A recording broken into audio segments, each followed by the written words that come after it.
किशोरी रमन महाविद्यालय में सांस्कृतिक प्रकोष्ठ के तत्वाधान में आज़ादी के 75वें अमृत महोत्सव के उपलक्ष्य में वार्षिक प्रतियोगिताएं आयोजित की गईं। प्रतियोगिताओं में भाग लेने वाले 139 प्रतिभागियों को आज पुरस्कार वितरित किए गए। कार्यक्रम में मुख्य अतिथि के रूप में अपर जिला अधिकारी वित्त एवं राजस्व योगानंद पांडे और एसडीएम की गरिमामय उपस्थिति रही।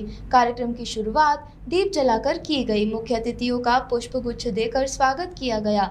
छात्र छात्राओं द्वारा कार्यक्रम के अंतर्गत सांस्कृतिक प्रस्तुतियां दी गईं। एसडीएम योगेंद्र पांडे ने कहा कि प्रभारी होने के नाते इस महाविद्यालय के विकास में मेरा भी योगदान होना आवश्यक है। इसी क्रम में उन्होंने आश्वस्त किया कि वे इस महाविद्यालय में निर्माण कार्य कराएंगे और अगले सप्ताह से ही महाविद्यालय में निर्माण कार्य प्रारंभ हो जाएंगे और इसी कड़ी में सबसे पहला कार्य होगा महाविद्यालय में ऑडिटोरियम का निर्माण। छात्र छात्राओं की विभिन्न विधियों का एक प्रमुख केंद्र होगा।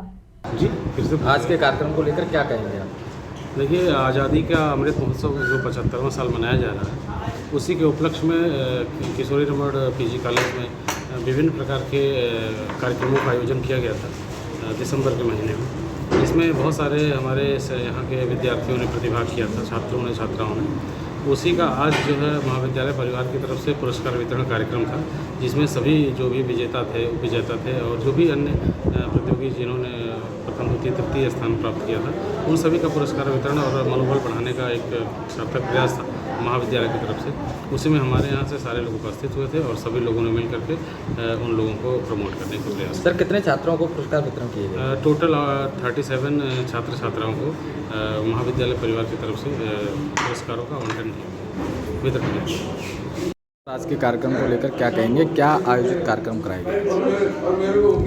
महाविद्यालयों में आज़ादी के अमृत महोत्सव, जो कि शासन की शीर्ष प्राथमिकताओं में है, और इसी तरह से मिशन शक्ति, इन दोनों बड़ी महत्वाकांक्षी योजनाओं और कार्यक्रमों के अंतर्गत महाविद्यालय में बहुत सारी प्रतियोगिताएं हमारे सांस्कृतिक प्रकोष्ठ की तरफ से आयोजित की गई थी।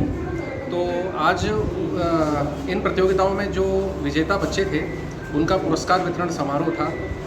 और इस समारोह में महाविद्यालय के जो प्रभारी अधिकारी हैं, अपर जिलाधिकारी महोदय श्री योगानंद पांडे जी, और उनके साथ 2 उप जिलाधिकारी श्वेता जी और ऋषि जी, ये दोनों भी उपस्थित रहे। तो ये महाविद्यालय के लिए गौरव की बात है। उन्होंने महाविद्यालय के जीर्णोद्धार की दिशा में भी महाविद्यालय को जितना भी सहायता हो सकती है उसको देने का हम लोगों से वायदा किया है। तो बच्चों को उत्साहवर्धन करने के लिए, आशीर्वचन देने के लिए और इसी तरह से अपनी ज़िंदगी में आगे बढ़ने के लिए ये कार्यक्रम आयोजित किया गया। बहुत सफल कार्यक्रम रहा और सभी बच्चों को आगे बढ़ने की प्रेरणा दी। सर, इस तरीके के कार्यक्रम कराने के क्या मुख्य उद्देश्य हैं और पहला और द्वितीय, तृतीय स्थान कौन रहा? इस कार्यक्रम को कराने के जो मुख्य उद्देश्य हैं वो यही है कि बच्चों में सतत आगे बढ़ने की प्रेरणा उनको मिलती रहे। अपने साथी कंटेम्प्रेरी जो स्टूडेंट्स हैं, उनको पुरस्कृत होते हुए देखते हैं तो उनके अंदर भी कुछ कर गुजरने की तमन्ना हिलोरें लेने लगती है। तो इस तरह के कार्यक्रम इसीलिए किए जाते हैं। और यंग जो पीसीएस ऑफिसर्स हैं, उनको भी हमने इसी उद्देश्य से बुलाया था कि इनको देख कर के बच्चे सिविल सर्विसेज की तरफ और ज़िंदगी में आगे बढ़ने की तरफ प्रेरित हो सकें। जहाँ तक प्रथम द्वितीय का सवाल है, तो उसमें क्योंकि प्रतियोगिताएं बहुत सारी थीं, तो एक एक बच्चे का नाम तो मैं नहीं बता सकता इस समय आपको, तो क्योंकि बहुत सारी प्रतियोगिताएं थीं और उनमें सभी में प्रथम, द्वितीय, तृतीय बच्चे उपस्थित थे। Jaswant telecom mobile repairing, parts एवं मोबाइल एक्सेसरीज के थोक विक्रेता। हमारे यहाँ कुशल इंजीनियरों द्वारा हर प्रकार के Samsung, iPhone, Nokia, Vivo, MI, Honor, Oppo, Motorola आदि मोबाइल की बेहतरीन रिपेयरिंग की जाती है। अब आप अपना मोबाइल रिपेयरिंग कराएं विद ओरिजिनल पार्ट्स के साथ। जसवंत टेलीकॉम, हमें आईफोन स्पेशलिस्ट, हाईवे प्लाजा के सामने, मंडी चौराया, मथुरा।